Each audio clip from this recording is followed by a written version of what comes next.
Imagination is everything in the income department, too. But as often as not, your best ideas will come from other people. Other people can make you rich if you listen to them. Other people not only have everything we want as far as income is concerned and will gladly give it to us if we'll earn it, they also have the ideas we need if we'll listen to them. Time and again during my business life, the ideas of others have proved to be of enormous value. One idea given to me many years ago by an acquaintance earned my company several $1 million. Another idea, a suggestion at lunch by another acquaintance, resulted in my daily radio program. Another idea worth millions. Others often see things we can do better than we can. We're often too close to ourselves and tend to take ourselves for granted. I don't mean that we should follow every suggestion made to us, not by any means. But every once in a while, someone can drop a handful of diamonds in our lap. We must still follow through with the idea, put it together, cover it with the necessary investment of time, thought, talent, and money. But without the suggestion, we might never have thought of it ourselves. Personal renewal demands that we maintain an open, free-flowing idea system, and we should be as free with our good ideas for others as we are in examining those passed along to us by friends and acquaintances. One idea can make us rich, so that we can then turn to the things we most want to do, if what we most enjoy is not connected with our work. To accomplish anything, as W. McNeill Dixon writes in his interesting book, The Human Situation, you need an interest, a motive, a center for your thoughts. You need a star to steer by, a course, a creed, an idea, a passionate attachment. Men have followed many guiding lights. They've been inspired by love of fame and love of country. They've pursued power, wealth, holiness. They've followed Christ, Muhammad, Napoleon. Something must beckon you or nothing is accomplished, something about which you ask no questions. Thought needs a fulcrum for its lever. Effort demands an incentive or an aim. We need to know our motive. I know mine, I think. Do you know yours? What makes following our ideas so interesting are the unexpected paths and byways and windfalls that occur along the way, the serendipitous events that unfailingly come to the person in pursuit of a goal.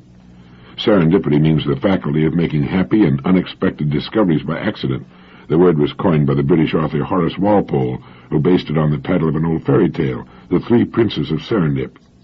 The princes in the story were always making interesting discoveries while on a quest for something else. The secret of making serendipitous discoveries is to make certain we're following a star, a cause, a creed, or an idea. It's the secret of what the uninitiated call good luck. Just as ideas and imagination are the fountain of youth, being on a personal quest absolutely guarantees that unexpected good fortune will come our way from time to time. Whenever you hear of someone being lucky, a little investigation will show that the person is a busy, positive kind, looking for new and interesting ways of doing things. I remember reading that good luck is what happens when preparedness meets opportunity. People who pull in their heads and try to play it safe seldom learn about serendipity. Perhaps they wouldn't recognize it if it sat on their doorstep. The next time you hear someone say, "Don't stick your neck out," observe him closely. Chances are he's a rather dull and uninteresting person with little to recommend him. Sticking your neck out is the way to woo serendipity. A friend of mine, Skipper Hill of Miami, named his big trawler yacht Serendipity. A lot of boredom and frustration that's connected with work comes from not knowing more about it. Lurking somewhere within every line of work, there is tremendous opportunity, and if we'd only find a star to steer by, a goal worth working toward, we'll see more of it. One of the greatest explorers who ever lived, Captain James Cook, began as an ordinary seaman. In just 4 years, he had learned enough to become a master of his own ship and to later make the discoveries that made him famous. A happy, successful, serendipitous life began as a common seaman. The people who find a meaning, a deeper purpose in their work, find themselves deluged by good fortune. I suppose that's why just 5% of the people earn 40% of all the money in the country. What is the star by which I steer my life? A good question to ask from time to time. It may change as we mature and sort out the important from the unimportant, but a person without a goal is like a ship without a rudder. I talked to a class of kids in distributive education in Milwaukee not long ago, and afterwards a couple of fine, serious young men came backstage and asked, "But what if we don't have a goal?" And I suggested that they make the finding of a worthy goal their goal. It seemed to help. Another common seaman, Joseph Conrad, studied and worked his way to become a ship's captain. He later spent the long weeks at sea writing his great classic stories. Serendipity. We can put it to work in our lives whenever we wish. All we need is a quest, an odyssey, which is the name of my boat, incidentally.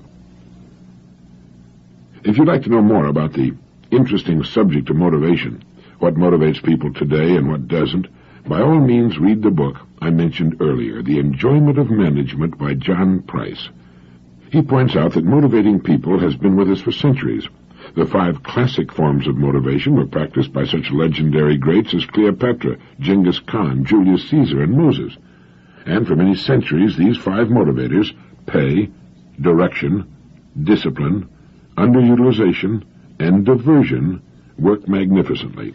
Moses crossed the wilderness, Caesar conquered Gaul, and Cleopatra had her wily way, so naturally these heretofore highly efficient motivators continued into the Industrial Revolution and are still with us today. But do they still motivate? Well, let's see. Pay is income to the person for use as he determines, but he's influenced by a couple of things. Does he have full freedom to use pay in any manner he wants, or must he use all or part of it to fill obligatory demands such as the rent, car payments, the phone bill, and taxes? There isn't as much discretionary income there as some think. Pay in most people's minds is their due for the work they perform. It does not tend to change a person's behavior from median to maximum performance. Pay, then, is not a motivator. It motivates membership, and that's all. Money is what the employer uses to attract and hold people. It motivates them to come or to leave an organization, not to perform to the maximum of their ability. Denial of aspirations for independence of action through detailed direction will certainly motivate changes in organizational behavior. Unfortunately, the motivation will take a negative tack, leading to dissension and withdrawal of individual effort. Discipline, the 3rd classic motivator, still works, but it's much more difficult to apply today. The unions, changes in lifestyles, the lesser emphasis on material goals, all have contributed to a weakening of discipline as a motivational force. The biggest problem in our industrial society today, without qualification, is the underutilization of people in the workforce. It is, in itself, a monumental deterrent to maximum individual productivity. But far worse, it has a relationship with just about every aspect of the work situation: pay, discipline, direction, to cite the motivators we've already discussed, and also the full range of organizational goals, profit, production, morale, and so forth. The major effect of underutilization is turnover, and turnover, as any industrial leader will tell you, is the bane of his existence. The most talented young people, aware of the fact that they're not being fully utilized, quit. The young man has grown up without the problem or frustrations of his older boss who remembers the Depression. He's of a generation unique in sociological history, a generation without substantive problems of personal survival. Often the young men who stay are generally of a less aggressive nature, who eventually will extend the minimum of effort, which ultimately becomes fixed. If they're unable to channel their unused abilities elsewhere, they will, according to Parkinson's law, shrink to fit the job. And finally, diversion, getting people's minds off the unpleasant job, is fast becoming passé. So the 5 classic motivators that have been around since Moses, Julius Caesar, and Cleopatra are pay, direction, discipline, underutilization, and diversion. But in the rapidly changing world of today, they don't seem to work anymore. John Price tells us about 5 more, the stable motivators, which do. They are growth, achievement, responsibility, recognition, and work nature. First, growth. Growth is of 2 types, organizational growth and self-developmental growth.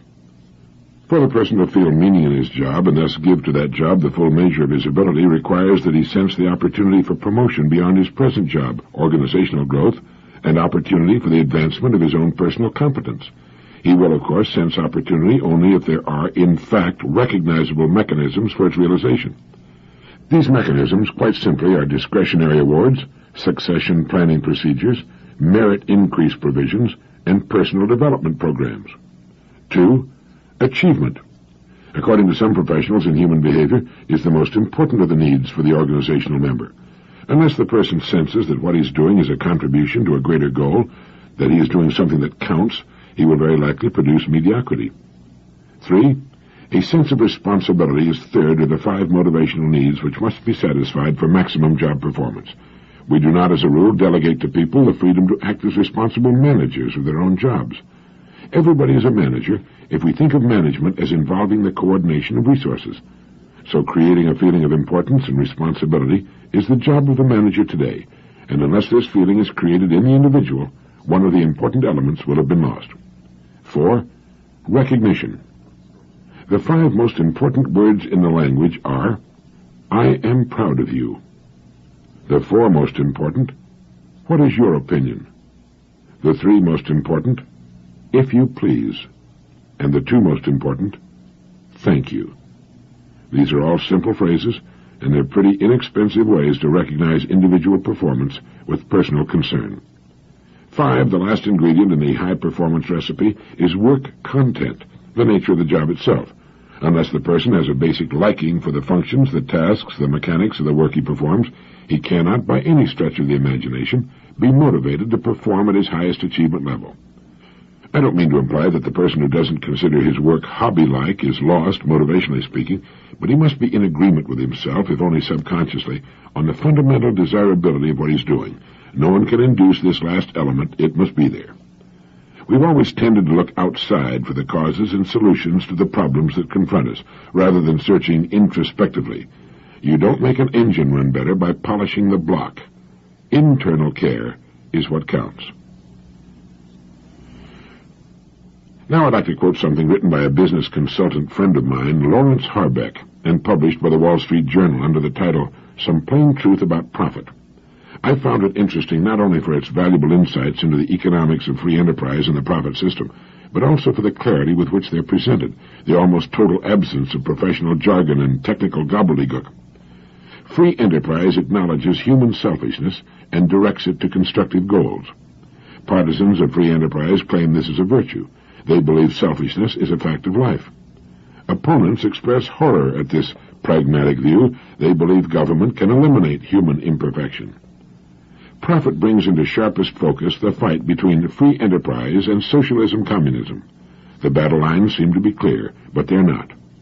Profit is a deceptive subject, and on no other topic are friends of free enterprise less convincing. Practical businessmen state forthrightly that profit makes the wheels go round. Opponents think they already know this too well, and the fact torments them.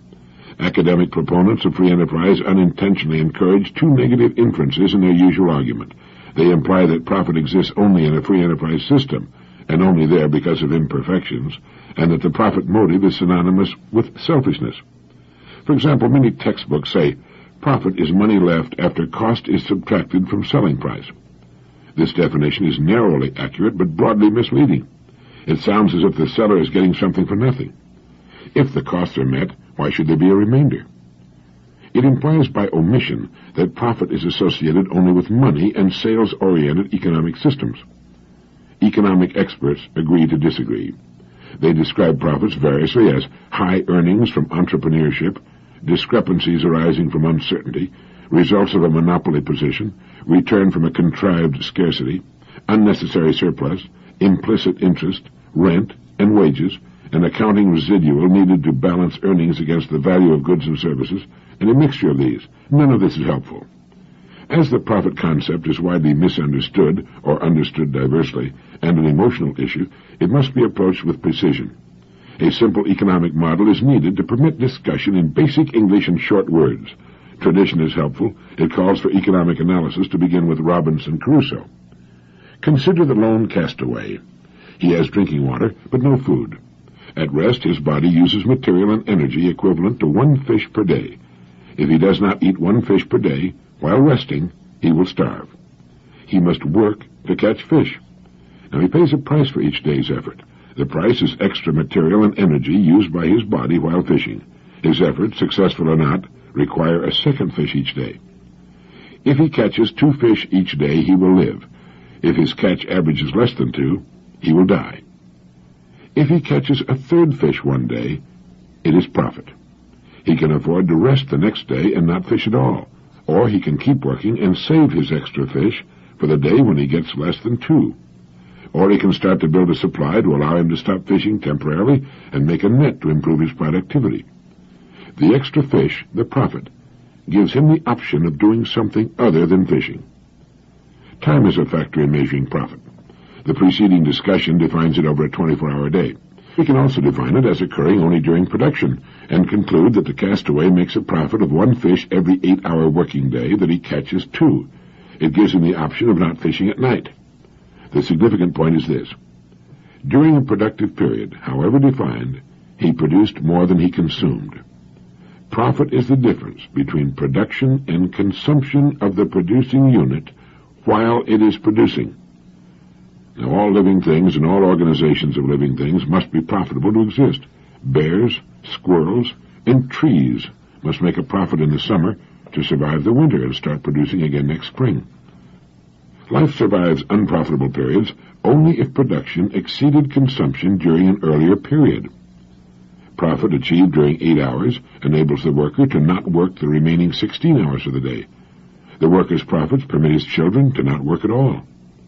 Profit during good times, if not all removed, enables the business and the jobs it provides to continue during bad times. Profit is needed to start an enterprise. In new business, a bear cub and a plant seed owe their lives to profits generated before their birth. They could not come into existence or continue to exist at first, while still unprofitable, unless some other producer first generated a profit. Profit should not be confused with savings. Living things must save, if only in the form of fat, to survive profitless periods. But before they can save, they must profit. The real argument between free enterprise and socialism-communism is not about profit per se. All systems must profit to exist. The contentious issues are these. Who produces it? Who gets it? How is it used? And how are these decisions reached? Opinion on these questions should be developed and evaluated in the bright light of one glaring fact. No one gets it if there isn't any. Profit must precede allocation. It's pointless to give food stamps to poor people if farmers don't produce more food than farmers eat. Persons in government can't give a subsidy to an unprofitable activity unless they are first able to take a profit from some other enterprise. The total subsidy of some units of an economic system cannot exceed the profits of the others. Now, this hard fact applies equally to the castaway, families of bears, the United States, and all other nations, no matter what their economic and political structures. Nations living on the international dole are not exceptions. They're parts of larger economic systems. The finer things in life, sports, vacations, better homes, art, and so forth, and the so-called free things, welfare payments, low cost to the user government housing, foreign aid, and so forth, are possible only if profits occur first. It seems reasonable, therefore, that current profits should be distributed in a manner designed to encourage the continued and increasing availability of future profits. To achieve this objective, an economic system must take into account many things, including a few facts of human nature, such as, you cannot destroy incentive. You cannot stop the superior individual's efforts to excel his fellow men. With taxes, laws, and regulations, you may be able to destroy his incentive to make a profit, but this forces him to express his superiority through less productive actions. People expect to benefit directly and commensurately from their own productivity. Within the limits of their profitability, they provide for their families. Few are willing to give a large share of their profit to strangers. Saints appear from time to time, but most of us do not qualify. Organizations based on the assumption that humans are saintly, or can be taught or legislated to be saintly, do not function as planned. They change or cease to exist. Often they become totalitarian in an effort to force people to be saintly. Precisely half the people are below average in ability. As a group, they produce much less than half of total profit. They are willing but unable. These underachievers must be given a greater share of profit than they produce, or in their frustration, they will diminish or destroy total profitability. They can do this by vote or direct action. They're not stupid. Given a chance to understand the choice, they will elect to dine on 25% of a turkey rather than 50% of a sparrow. Free enterprise comes closest to balancing these and other items, many of them conflicting, and is the most productive economic system. Idealists who confuse profits and selfishness often follow this pattern. They avoid profit-making jobs, seek profit-using careers, and clamor simultaneously for government action to prevent others from generating profits. The analogy would be to destroy part of the food and water in a lifeboat because the rowers are getting larger shares than those who cannot or will not help row the boat to safety. If someone wants to help the poor, he should start a new enterprise or work with an existing one to create more jobs and profits. The extra jobs and increased production will provide more help than will militant marching and loud-mouthed sympathy. If a person hopes to use profits as a government employee or a social worker, for example, he should be sure that his political actions do not discourage efficient producers from supplying the profits that permit him to appear altruistic. He should support the economic system that can best support him and those he wishes to help. Free enterprise is superior to socialism and communism in many ways, including profitability. It is not superior because it is profitable, however, but because it is more profitable. When John D. Rockefeller was in his 50s, making $1 million a week, he was told by his physician that unless he changed his living habits, he wouldn't be around much longer to enjoy his rapidly accumulating fortunes. The doctor gave Mr. Rockefeller 3 simple pieces of advice, and, as is often the case, in their simplicity was woven a profound wisdom. This is what Mr. Rockefeller was told. 1.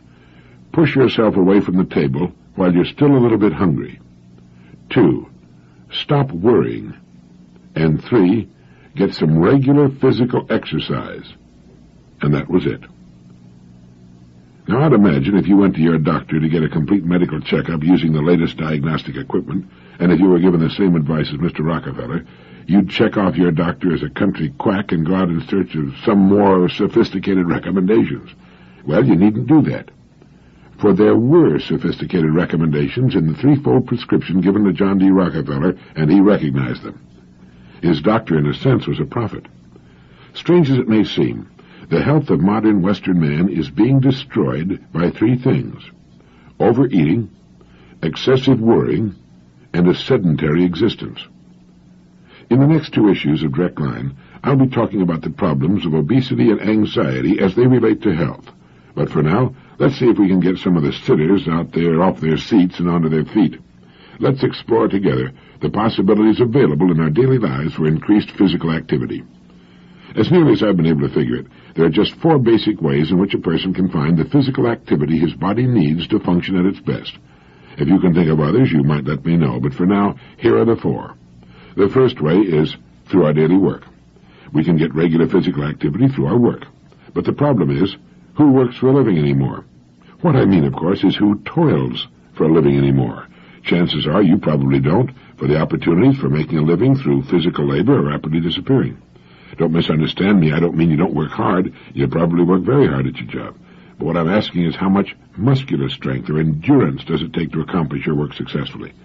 What demand is put on your heart and lungs? What amount of caloric expenditure is required in your daily occupation?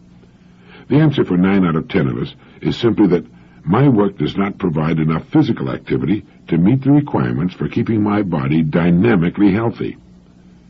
Now, historically, this is a new development. For thousands of years, man had to toil for his livelihood. But even with the fitness rewards from physical labor being what they are, I'm sure we wouldn't care to go back to those conditions. Today, in order to offset the loss of physical activity that has beset man in this era, we need to find a suitable substitute for physical work. And that's where the other 3 ways come in.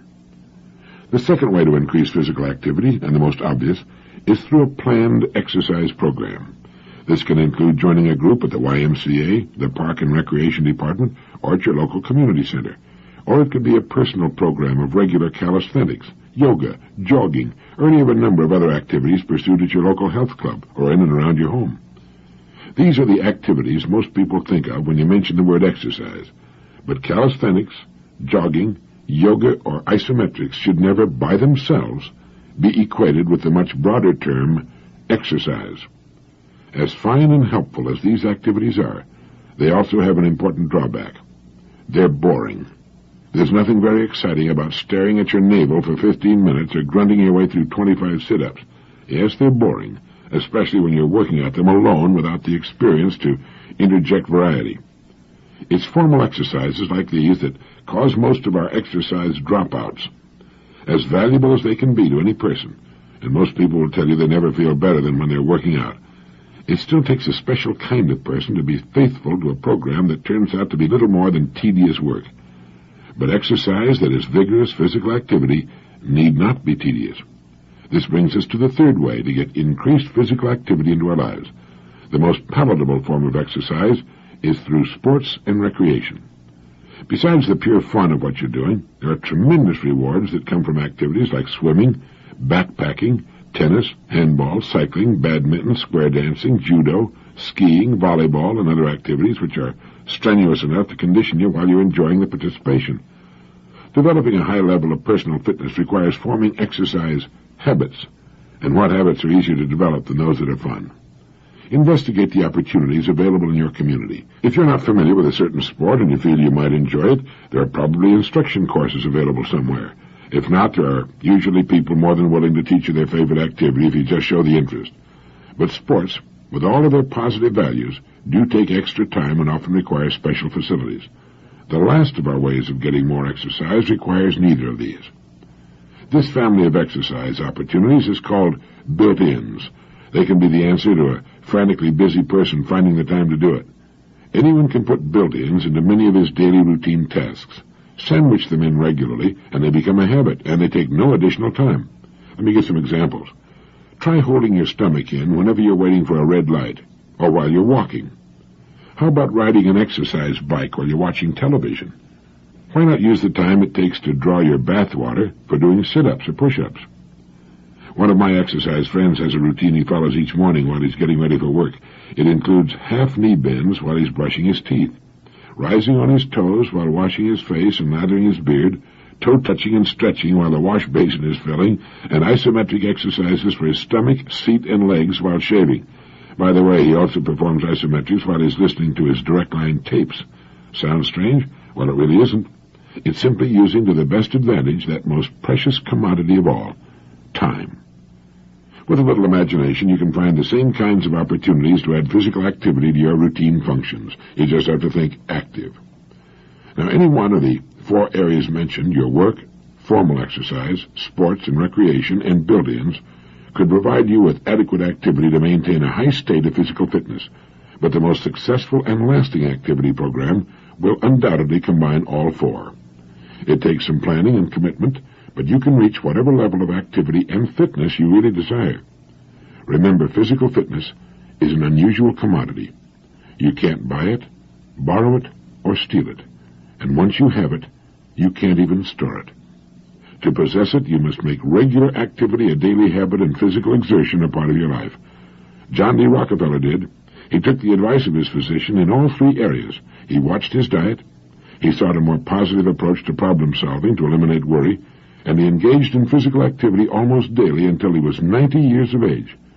These three simple yet profound suggestions given to John D. Rockefeller by his physician turned his life from one of deteriorating health to one of dynamic living. And you know, that way of life is available to each of us.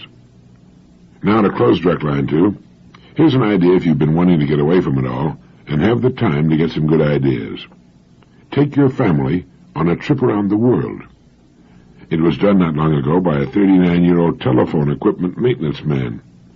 Here was what seemed to be a very average man with a very average family working a very average paying job to make ends meet. But the man and his wife decided to take the whole family on a trip around the world, so they sold practically everything they owned, including their home. It produced $8,500, as I recall, $7,000 of which they used on the trip. They boarded a freighter, sailed to Hawaii, the Fiji Islands, then Australia, then a 43-day trip by passenger liner around Australia to Ceylon, India, Arabia, the Suez Canal, that was before the Middle East problem, through the Mediterranean to southern France, Gibraltar, London, and so on. They got home with nothing but $1,500 and the will to start all over again from scratch. He had obtained a 6-month leave of absence from his company. They are delighted with what they did, and they may even do it again someday. Thank you.